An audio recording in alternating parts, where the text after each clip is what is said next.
Thank you so much for your time, sir, today. To be precise, 35 years in this business. How's that been for you? Oh, I think it's been interesting and a lot of fun. It's like a roller coaster. Sometimes you go up, sometimes you come down, but you have to enjoy both. So otherwise, half of life you will not enjoy.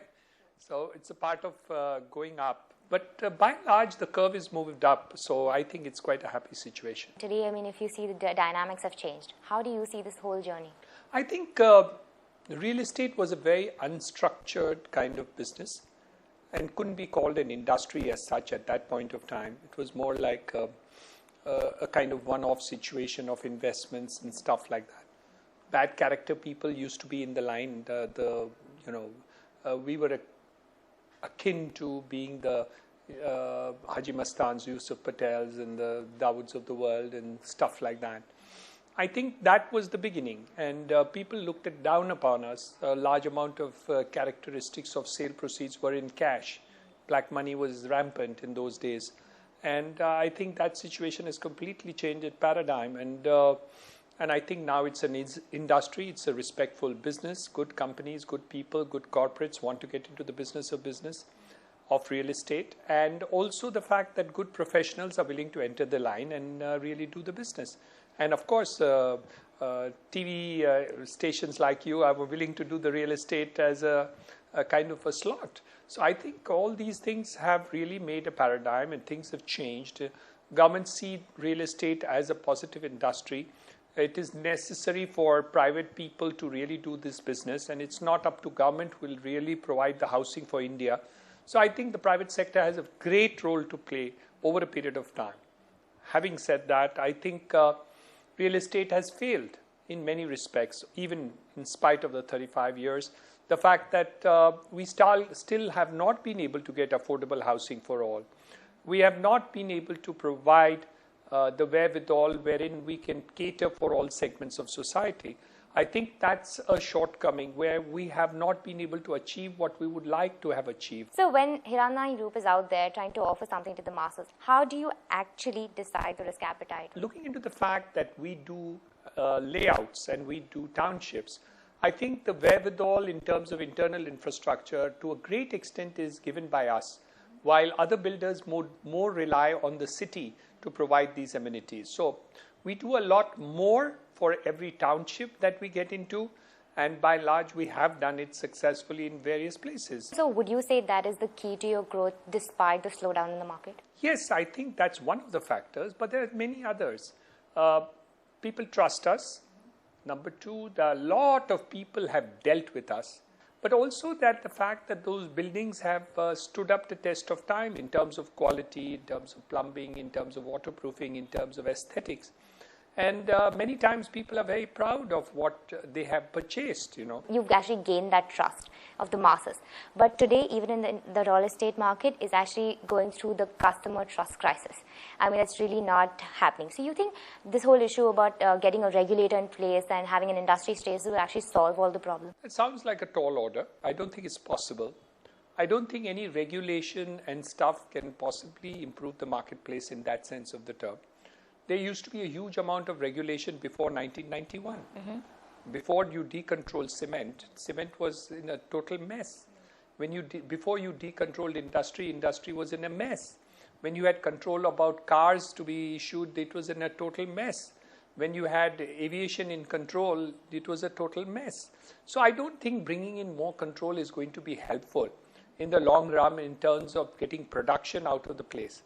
But it may regulate the kind of relationship between the developer and the customer at a particular point of time till deregulation really takes the place and enough production takes place. So to say that regulation will not help is not true, but to say that regulation is a solution for India is bullshit. So earlier you touched upon the affordable housing bit. This is a very relative term. I mean, everyone defines it differently, obviously. What are your thoughts on this concept? I have a very simple, my guru is Mr. Deepak Parekh, and he defines affordable housing in a very straightforward and correct way.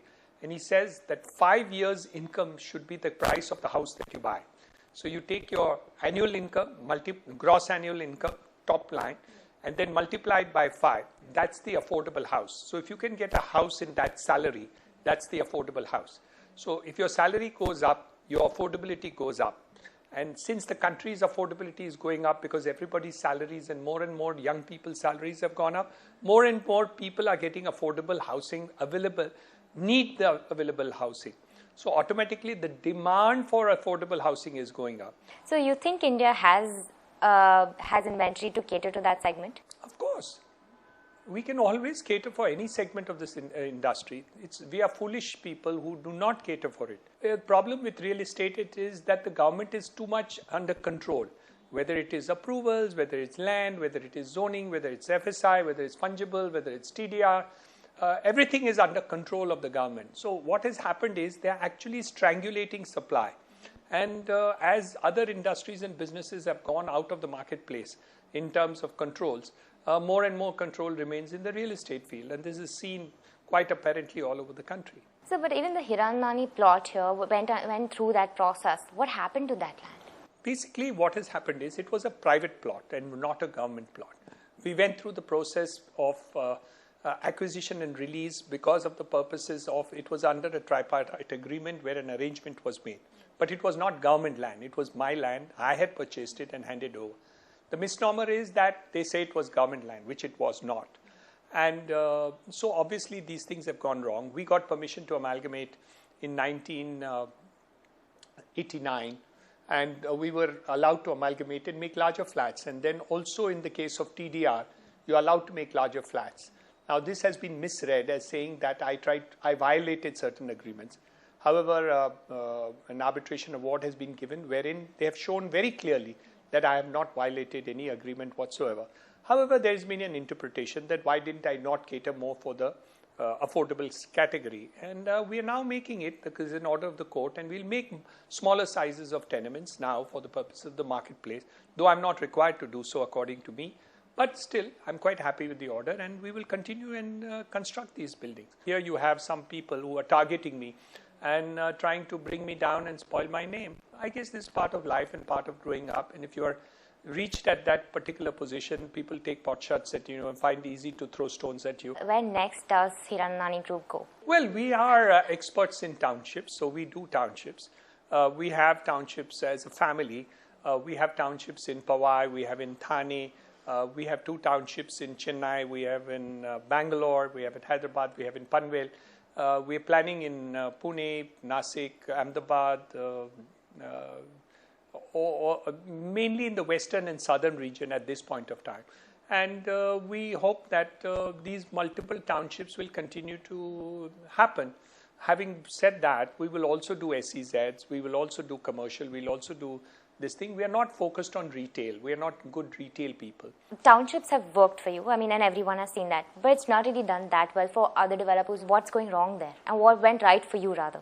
I think you need a lot of commitment. You need a lot of patience. You need a lot of investments. And you need a lot of belief in yourself. Government says they have reasons for having those 252 approvals in place, whereas there's a one-window clearance requirement which has been posed.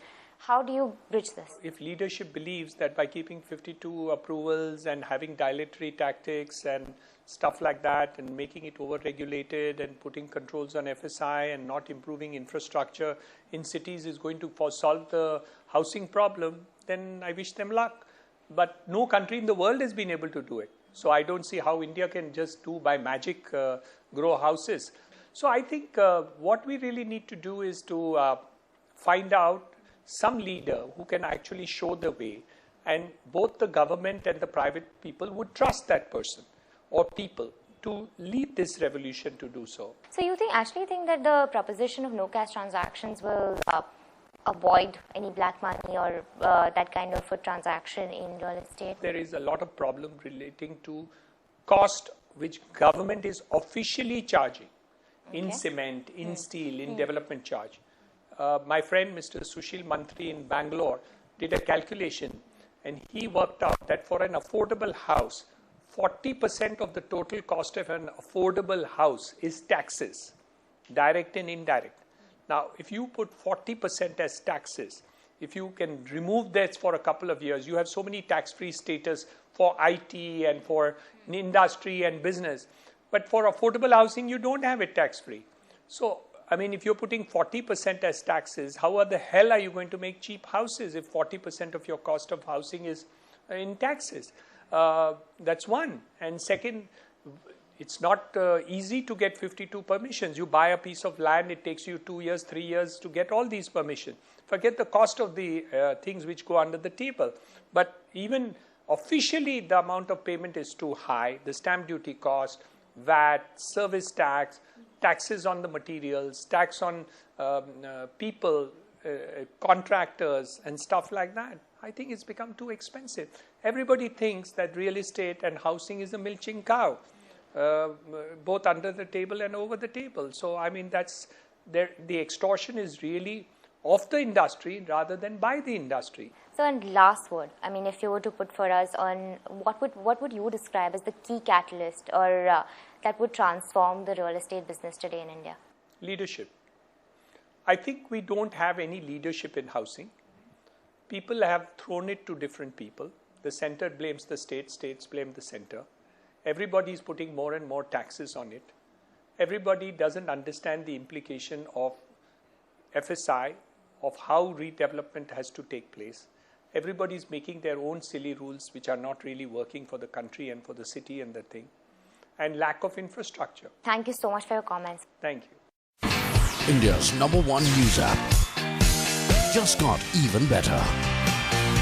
Download NDTV's new app. Fully optimized for Retina display. Full screen view. Faster response time. And Sudoku. NDTV's new iPad app. Download now.